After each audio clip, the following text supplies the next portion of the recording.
Assalamualaikum warahmatullahi wabarakatuh. Perkenalkan, nama saya Festi Sri Sabonia, Stanbook F1C1181051.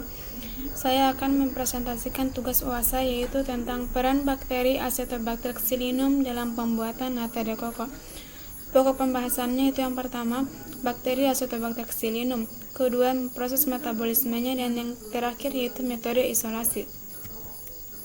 Bakteri Acetobacter xylinum merupakan bakteri yang menguntungkan manusia, artinya dapat digunakan untuk membuat suatu produk yang bermanfaat bagi manusia, salah satunya itu pembuatan nata de coco.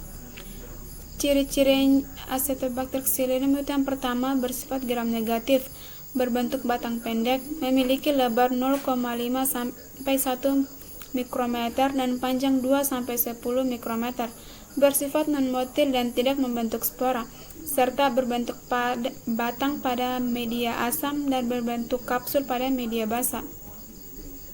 Morfologi Acetobacter xylinum itu yang pertama, bersifat gram negatif karena mengandung substansi lipid yang lebih tinggi serta dinding selnya yang lebih tipis dan lebih rentan pada antibiotik.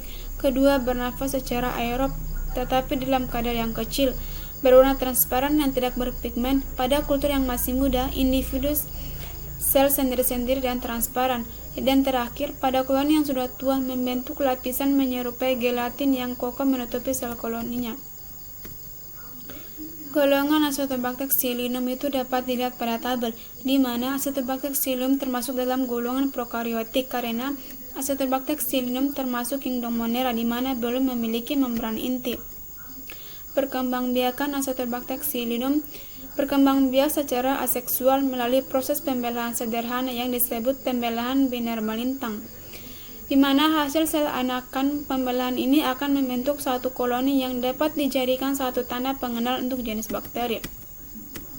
Daur siklus hidup Acetobacter xylinum. Terdapat beberapa fase. Yang pertama itu fase adaptasi. Pada fase ini, bakteri akan terlebih dahulu menyesuaikan diri dengan substrat dan kondisi lingkungan barunya. Kedua, fase pertumbuhan. Pada fase ini, sel mulai membelah dengan kecepatan rendah. Fase ini menandai diawalinya fase pertumbuhan eksponensial. Fase pertumbuhan eksponensial. Fase ini disebut sebagai fase pertumbuhan logaritmik yang ditandai dengan pertumbuhan yang sangat cepat.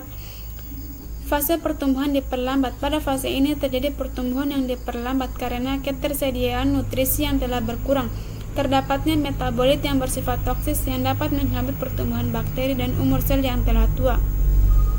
Fase yang terakhir yaitu fase kematian. Pada fase ini, sel dengan cepat mengalami kematian, di mana sel mengalami lisis dan melepaskan komponen yang terdapat di dalamnya.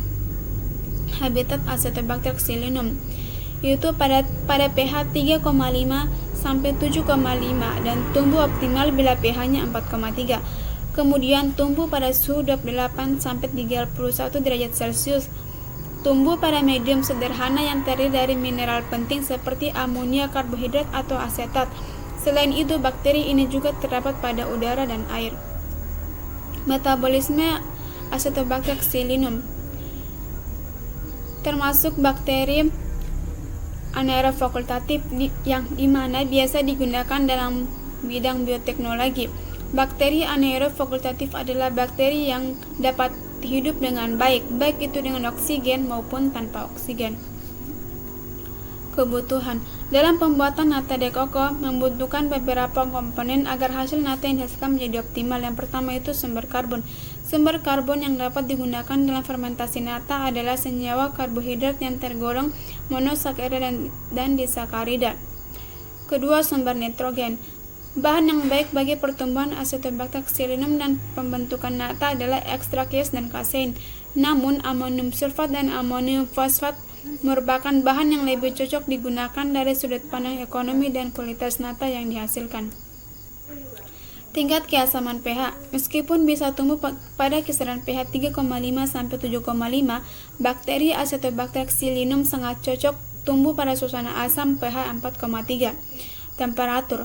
Adapun suhu ideal optimal bagi pertumbuhan bakteri Acetobacter xylinum adalah 28 derajat Celcius sampai 31 derajat Celcius. Pada suhu di bawah 28 derajat Celcius, pertumbuhan bakteri menghambat.